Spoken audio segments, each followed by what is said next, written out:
Hi guys and welcome back to my channel. Now, first of all, I want to say that I'm really sorry for not uploading for like 2 months.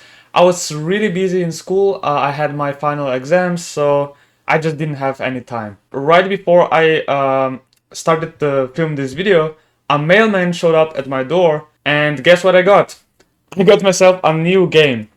So if you don't mind, I'm just going to unbox this real quick.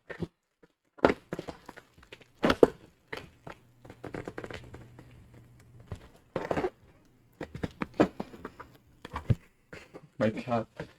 Where are the scissors when you need them? Okay. So these games are basically like werewolf slash mafia type of games. As you can see, we got Coup and Quest.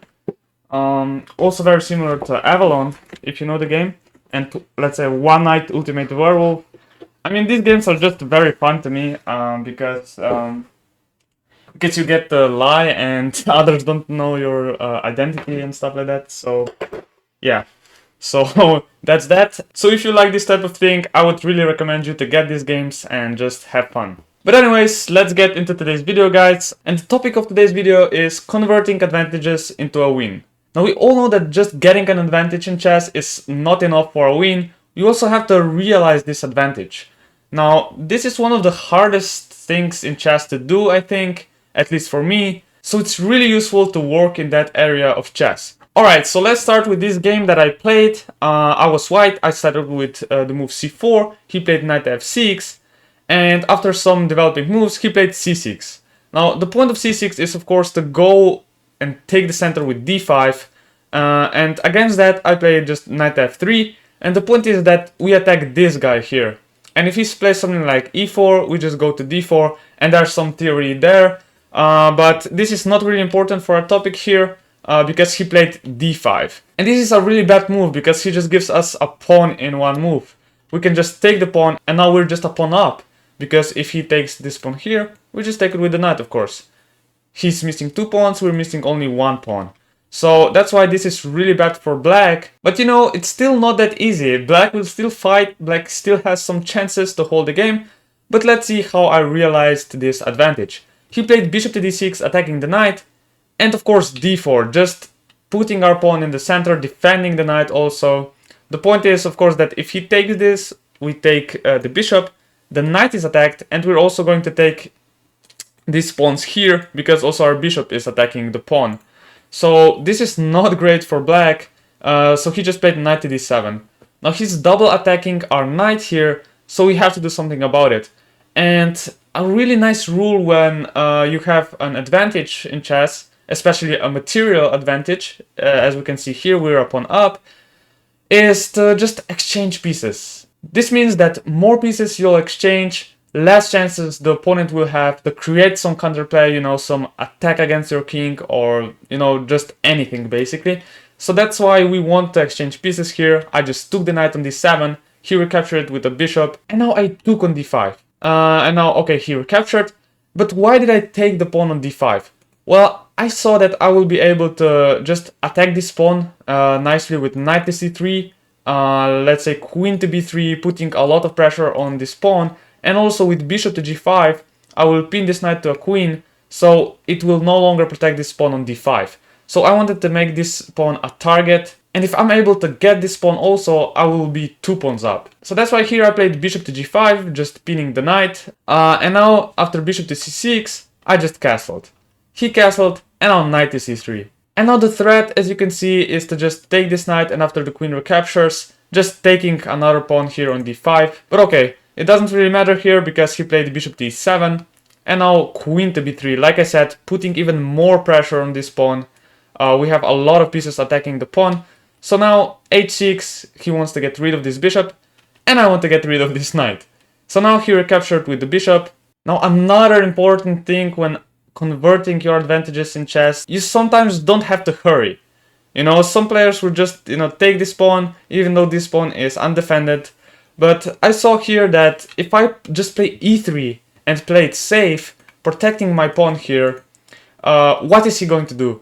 I mean, he can't defend this pawn once more. I have 3 attackers on this pawn, he only has 2 defenders. so I'm just going to take this pawn easily on the next move. So that's why he played g6 here, and I just took on d5. And now we're 2 pawns up. We have an even bigger advantage than before. So here he moved the bishop. I played rook to c1. He played queen to a5, which is not a great move because I just have knight to e7 check, and I just captured this bishop. And I'm almost 3 pawns up now. But look at this. Even though taking on c6 is fine now, I didn't want to do that because of something like rook to b8. You know, I didn't want him to activate like this because he's attacking both my pawns. That's why I didn't take the pawn and I played rook to c5 first, attacking this queen and realizing that this pawn will not go anywhere.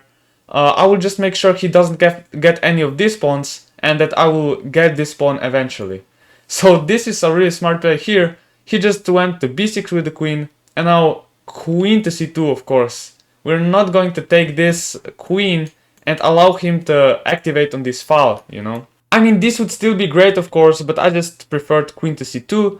And now after rook to b8, we just played b3, of course. Like I said, protecting our pawns, and then this pawn will fall. So now he realized he wants to protect his pawn on c6, but I just take it, of course. And now we're 3 pawns up. He exchanges this. He doesn't want to exchange queens because if he exchanges queens, he doesn't have a lot of counterplay. These pawns will just start going up the board and I will win the game. So that's why he wanted to keep some chances with his queen. But now I played queen to c2, protecting my pawn on a2, of course. And now h5, he again wants to create some counter chances with h4. We don't allow him that. We don't need to hurry, guys. We have such an advantage here, such a big material advantage that he can't do anything basically. Rook to d8, rook to c1, and now I just want to exchange queens. To get into a simplified endgame, this, guys, is a lot of times the goal when you have such an advantage. So he avoids the trade, but now queen to c5, I don't give up on that trade. Queen to a6, he still doesn't exchange queens, but now after bishop to f1, he can't protect his rook anymore. He doesn't have any squares, so that's why he has to exchange queens now. I just take it happily, and I just go to the 7th rank with my rook, of course, because the 7th rank is the best rank for the rooks. Here he protects the pawn on f7. I play bishop to c4, attacking it once again, threatening to be even 4 pawns up, and I played a4. You know, whatever I do here, I'm completely winning.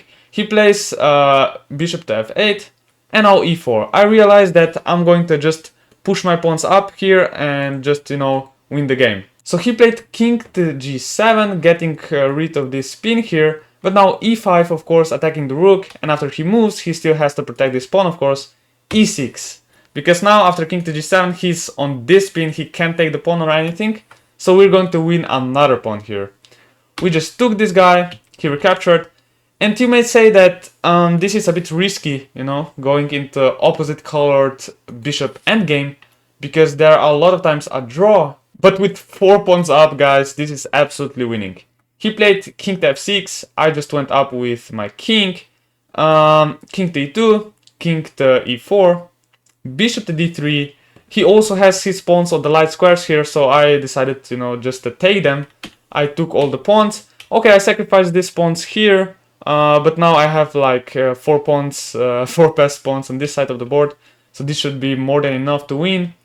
I just push my pawns up the board, and he doesn't have a chance here. You know, just h7, threatening to promote to a queen. After bishop to g7, I promote to a queen, he has to take it, and now this is just over. I think this game was really useful. It really gives you a lot of information, a lot of tips about realizing or, you know, converting an advantage in chess, which is a lot of times a really hard thing to do. So guys, if you like this video, please drop a like, subscribe, watch more videos like this, and I'll see you guys in the next video.